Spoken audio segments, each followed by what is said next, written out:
everything just gets harder. Feeling like I'm missing some parts. Days just keep on getting much darker.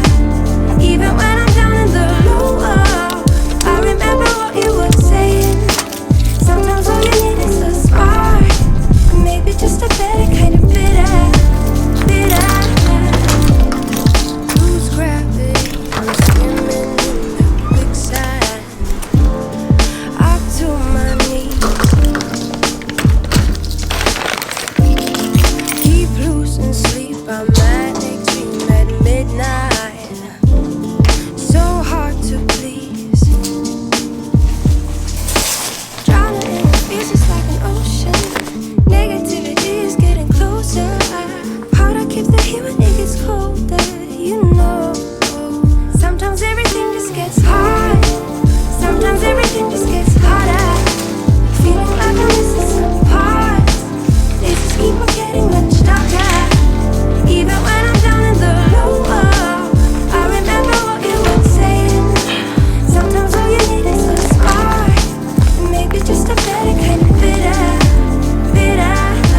So I'm sitting in my house. I am officially a homeowner, so I wanted to kind of catch you guys up to speed because last you heard I was looking for a property, specifically a duplex, and then I had to change to single family home, and I was going through the underwriting process. So all of that is done. I got the keys.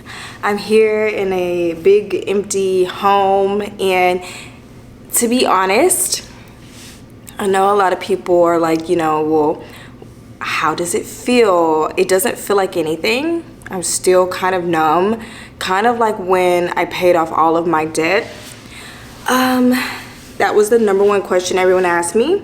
And they were like, well, how does it feel? And I'm like, it feels like just a regular day. And they're like, what did you do to celebrate? I took a nap. And that is exactly what I did yesterday. Yesterday was officially the closing day, and I was so exhausted after everything. I went home and I took a nap, and that is how I celebrated. So today is day one of officially being a homeowner.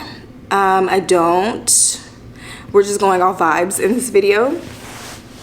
But for those of you who are new or fairly new, just taking it back from the beginning, I started my debt-free journey in 2016. September 2016 specifically, got pregnant a few months into my debt-free journey with my son. Started low income. I believe I was at $32,500 a year, so annually, and I felt like I was rich because before then I was making $10.50 an hour. And just like a lot of you guys' stories, I feel like we're all connected and one and the same. I just felt like, you know, life has to be better than this. This cannot be life. Like, I cannot be busting my butt and I still have nothing. I have nothing. I have nothing to take care of myself with. I have nothing to take care of my kids with. I'm tired of feeling stressed and overwhelmed. I just want to enjoy life, because that, to me, as the woman I am now, I've learned that life is simply just creating. You're creating, you're creating, you're creating.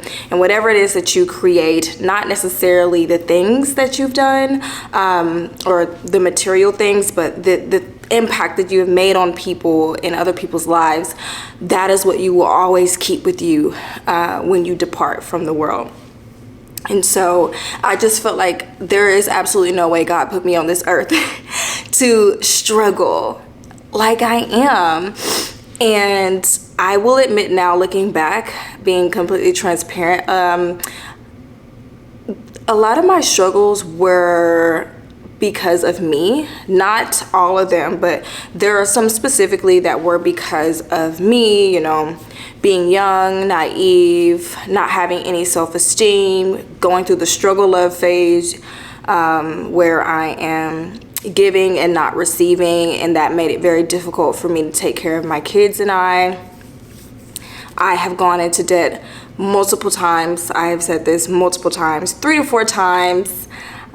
Personal loans, back into credit card debt. I yo-yoed, swiped them things up and down felt like I would never get out of that yo-yo effect. And my son got admitted into the hospital for a week, going through the mom guilt and everything when I had to cancel Christmas, and my kids have still never had their own birthday parties to this day.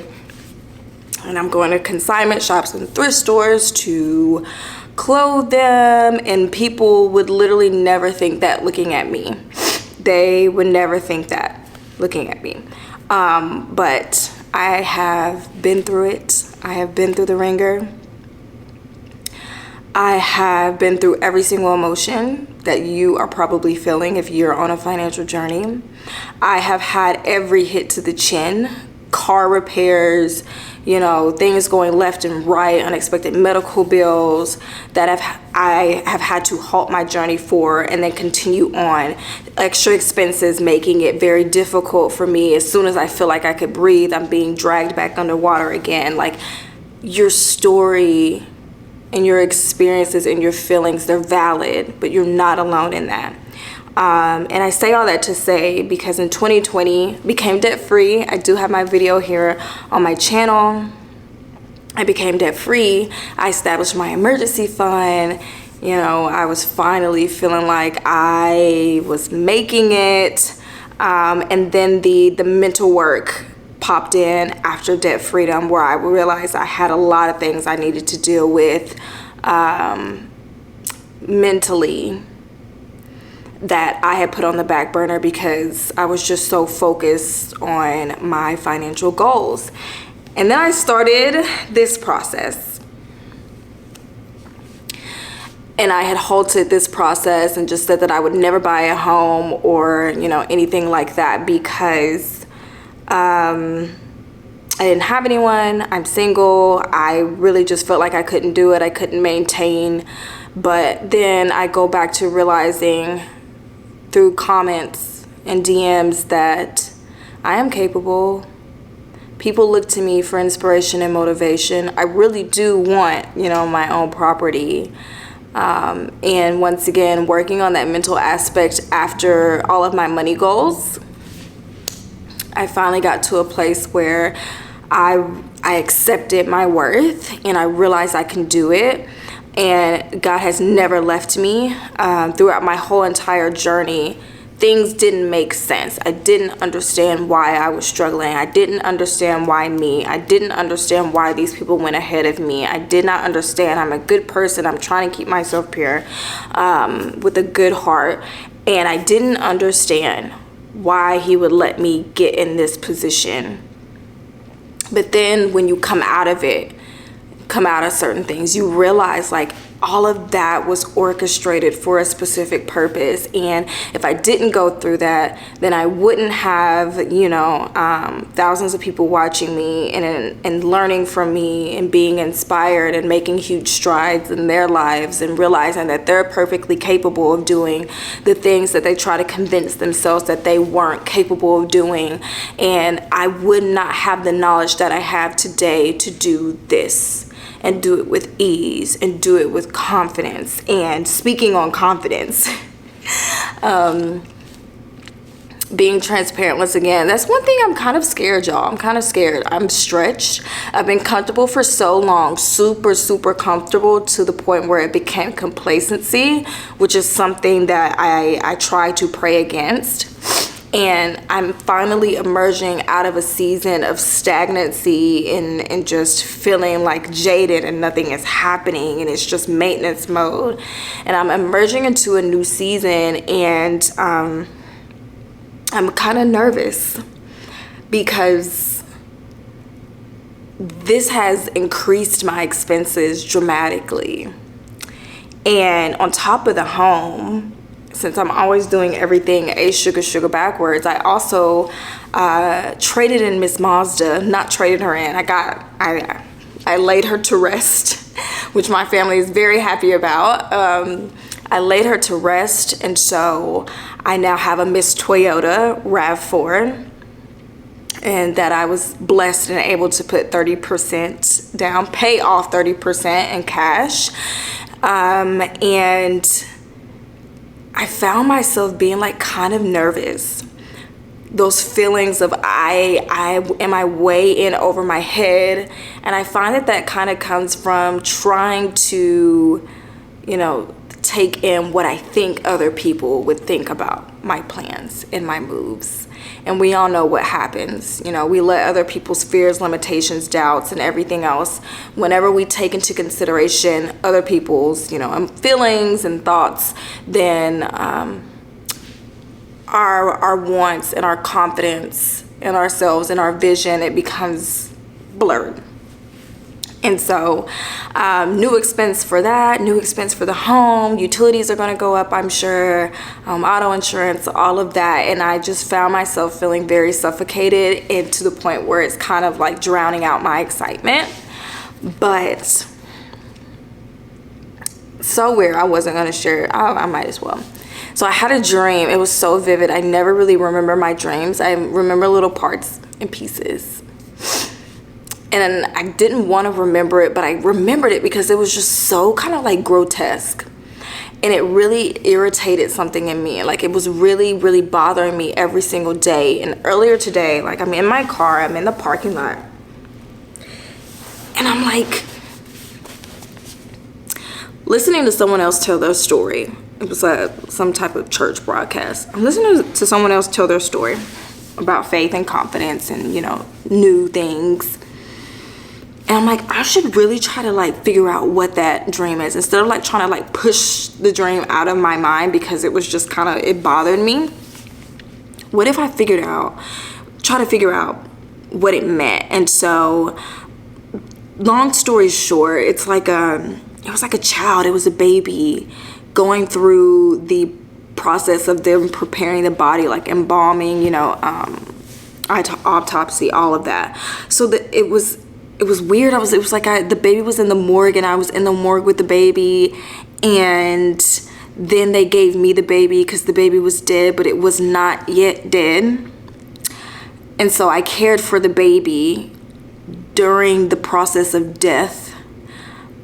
And then I became pregnant, and I'm like, I don't have a man. So how am I pregnant? And I was just going around asking people, how am I pregnant? And so I finally felt some emotion this morning, because I'm like, I prayed my specific prayer, God, for like a year or two, is like, please God, let me get into this new season. Let me get out of this old season of stagnancy and into this new season.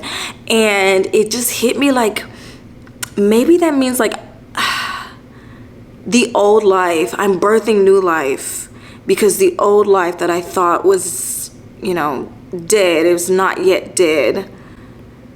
I cared for it. I did what it, I gave it what it needed to, and then I'm birthing new life. So I'm into my new season. Previous season of me, I'm kind of mourning, kind of like death. I'm kind of mourning it. But I'm embracing a new season, giving birth to new life, not only for me, but for my babies, y'all. My babies, they deserve this. They're so excited. And my only prayer is like, God, let me not get complacent here, because we know the plans. Like, this is a rental house. I can't get complacent here. But I know that I can do it. And I'm walking with fear, because I have proven, my whole story and my whole journey is me proving that I have the ability to do things that initially scared me. I can do it, and you can do it too. And I feel like our lives are evidence of that, if we use it as evidence and not evidence to justify why we can't do something. So this is my new season that I am in, and it feels scary. If I feel stretched, I'm still not quite excited, but I know, as the days roll on, I'll start accepting that I am becoming the version of myself that I've always envisioned. And it's okay to let go of old Diana and what she said she would never do, and just embrace new things as I give birth to new life. So anyway, before I hop off here, because I have a lot of stuff to do, before I hop off here, I wanted to read you guys kind of like a journal entry that I wrote the day before closing, I believe. And I remember I was so exhausted. I was just, the task of me getting up and going to my dresser and getting my journal to write in was just too much. So I used my phone and I wrote it at 11:09 p.m. It says, "It's the night before closing. Tomorrow is a huge day, yet I feel kind of numb. Like it's not real, although I know it is. I'm also emotional, thinking of giving away my car. I feel like I'm giving away a huge piece of my life. I grew up with the car. I went through heartbreak and heartache. I've gained wisdom. I've had 2 beautiful children. But I know it's time for me to depart with a smaller version of myself that has kept me comfortable. She has done her job, and I truly appreciate this car for that. But it's just a car, a piece of metal, no emotions or ability to feel. It's me that's placed emotions on it. But I know everything that has been done during our time together was me and God, and that's it. I'm still me. God is still going to be good. And that's whether I'm in the Mazda or another vehicle." I don't know if I'm praising God correctly. My mind refuses to believe that I'm finally stepping into a new season after years of feeling trapped, stagnant, overly comfortable. I'd be lying if I said I was confident. I have so many fears and doubts. I've been in a cheap apartment with an old car for so long. I've made these things part of my identity accidentally. I've gotten so used to being able to pay all things with extreme ease that it's caused me to diminish my abilities and subconsciously strive for less so that I can stay in that comfortable bubble. Being able to claim debt freedom has become part of my DNA. It has also caused me to diminish what I'm capable of in God's authority. Now I can no longer be so lax. I feel more stretched than ever, but oddly I embrace it. Because this long 6-year journey has been all the evidence I need to know for a fact that I can do this. And pretty soon, this stretch I'm feeling will become ease again. And I'll know it's time to move on before complacency tries to make its home again. I'm hoping it will all feel real once I get my keys and walk through the door. I've envisioned this new season for so long, and my mind is refusing to accept the switch right now. I guess we'll see.